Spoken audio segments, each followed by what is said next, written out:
आप देख रहे हैं नेशनल आंखें। गौशाला में कथा श्रवण मात्र से देवी देवताओं की आराधना का मिलेगा फल।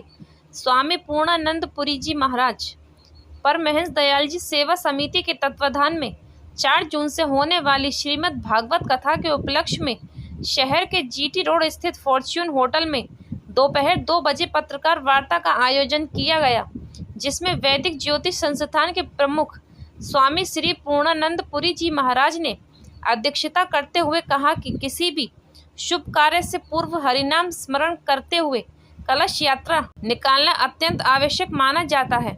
ऐसे में ग्राम कस्तली वेस्ट पोस्ट पला स्थित श्री परमहंस दयाल जी गौशाला में 4 जून को कथा व्यास आचार्य शिवम जी के श्री मुख से होने वाली श्रीमद् भागवत कथा ज्ञान यज्ञ से पूर्व 3 जून को कलश यात्रा का आयोजन किया जा रहा है, जिसमें न केवल धर्म को लेकर साथ ही सेना में तैनात जवानों का उत्साह वर्धन करने के उद्देश्य से अपने अपने हाथों में ध्वजा पताका के साथ साथ राष्ट्रीय ध्वज को लेकर सनातन धर्मानुयायी चलेंगे।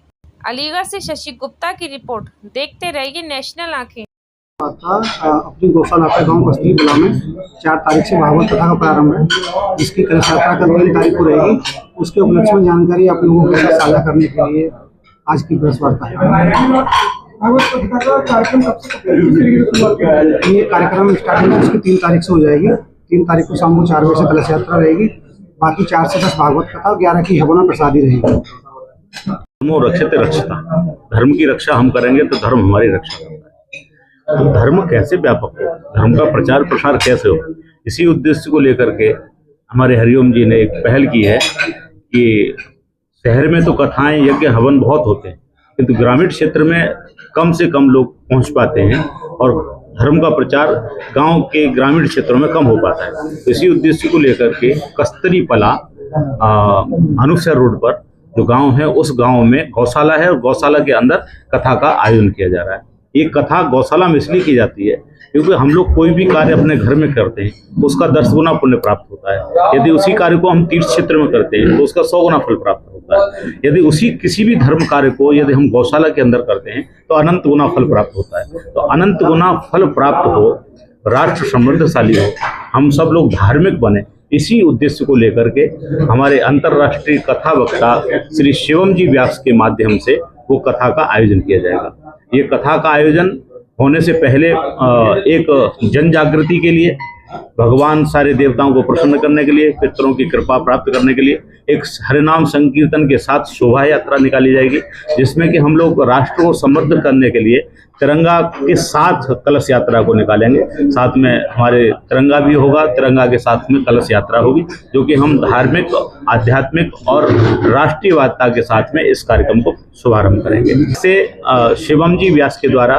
कथा श्रवण कराई जाएगी लोगों को, और उन लोगों की गर्मी की व्यवस्थाएं देखते हुए, इतनी गर्मी, भीषण गर्मी पड़ रही है, इस गर्मी से निजात पाने के लिए उनकी सारी व्यवस्थाएं वहाँ की गई हैं।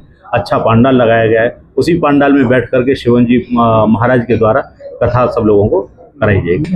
देखिए, हमारे सनातन धर्म में प्रत्येक दिन, प्रत्येक क्षण, प्रत्येक पल कहीं न कहीं कोई न कोई अवतार का दिन है, कहीं न कहीं मुहूर्त का दिन है, कहीं न कहीं परंपराओं का दिन है। तो उसी में ज्येष्ठ मास जो होता है, ये हनुमान जी महाराज की कृपा प्राप्ति के लिए होता है।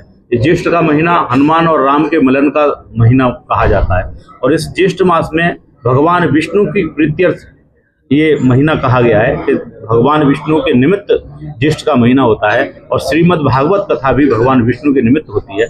तो इसलिए भगवान विष्णु को प्रसन्न करने के लिए कथा की जाएगी। इसमें एक और कारण कि जो सूर्य की किरणें सीधी सीधी जब पृथ्वी पर पड़ती हैं, वो महीना केवल ज्येष्ठ का महीना होता है, इसीलिए इसमें 9 तपात पड़ते हैं। जब सूर्य की किरणें जब पृथ्वी पर पड़ती हैं तो हमारे पितरों का भी संबंध सूर्य की किरणों से होता है। तो पितरों की प्रसन्नता, साथ में भगवान विष्णु की प्रसन्नता, दोनों की प्रसन्नता के लिए ज्येष्ठ मास में कथा का आयोजन किया जाता है। देखते रहिए नेशनल आंखें।